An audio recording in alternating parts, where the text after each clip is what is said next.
après le président de l'agglomération qui a décidé de suspendre les subventions de l'agglomération pour le quartier de la Gabelle, eh bien vous avez décidé de faire de même du côté de la mairie, suspendre donc toutes les subventions de ce quartier.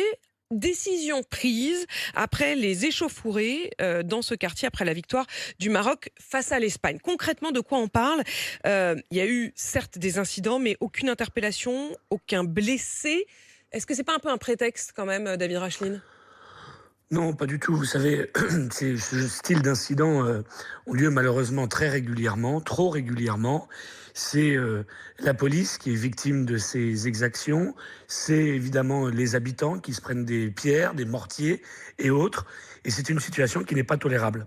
Donc ça veut dire S'il n'y que a pour pas vous, c'est quoi? d'interpellation, C'est l'incident de trop en fait. C'est pas tant ce qui s'est passé absolument ce soir-là, c'est que ça arrive dans un contexte, c'est ça? oui, bien sûr. Vous savez, depuis ces dernières années, nous avons dépensé des millions d'euros pour ce quartier, sans que jamais nous ayons le retour en face en ce qui concerne la sécurité. Et nous lançons là un message d'alerte. Nous disons aux parents, nous disons à la population, il faut maintenant prendre en main ces jeunes-là. On va vous y aider, évidemment, mais il faut une réaction de votre part. Et nous disons aussi aux services de l'État, mettez les moyens en face pour ce qui concerne la sécurité publique. On ne peut pas continuer de cette manière avec aussi peu de policiers nationaux qui ne peuvent plus faire leur travail dans de bonnes conditions aujourd'hui. En fait, vous voulez produire une sorte de choc de conscience, alors à la fois chez les habitants, on l'entend bien, mais aussi vis-à-vis de l'État. C'est-à-dire vous considérez que l'État est responsable de ne pas avoir fait régner l'ordre? Mais complètement, c'est son rôle, l'ordre public. C'est lui qui doit assurer la sécurité de nos compatriotes. Nous mettons nous les moyens autant que nous pouvons pour la police municipale, de nos polices municipales d'ailleurs, aussi bien à Fréjus qu'à Saint-Raphaël. Mais aujourd'hui, l'État est démissionnaire en quelque sorte. Aussi bien sur le plan de la sécurité publique, de la police, je le disais, que sur le plan de la justice. Car une fois ces personnes interpellées, la plupart du temps, elles ressortent au bout de quelques heures de procédure. Donc je crois que maintenant, il faut que l'État prenne ses responsabilités et cesse de laisser les collectivités territoriales dans le dénuement le plus total.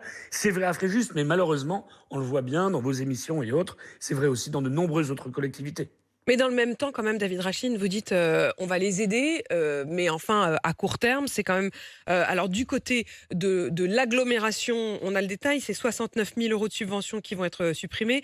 Il y avait 11 000 euros pour des cours de français et de soutien aux femmes et 20 000 euros pour la création d'une micro-crèche sur le quartier. On a du mal à voir comment, en enlevant ces subventions-là, qui sont en l'occurrence notamment pour les familles, hein, pour les femmes et les enfants, ça va vraiment améliorer les choses. C'est pour réveiller les parents, quoi, c'est ça? C'est pour réveiller les consciences, bien sûr, pour réveiller les parents, pour réveiller les habitants, pour qu'ils prennent la parole, pour qu'ils dénoncent tout cela. On a dépensé, je vous le disais tout à l'heure, 30 millions d'euros dans le cadre de rénovations urbaines diverses et variées. Avec quel résultat?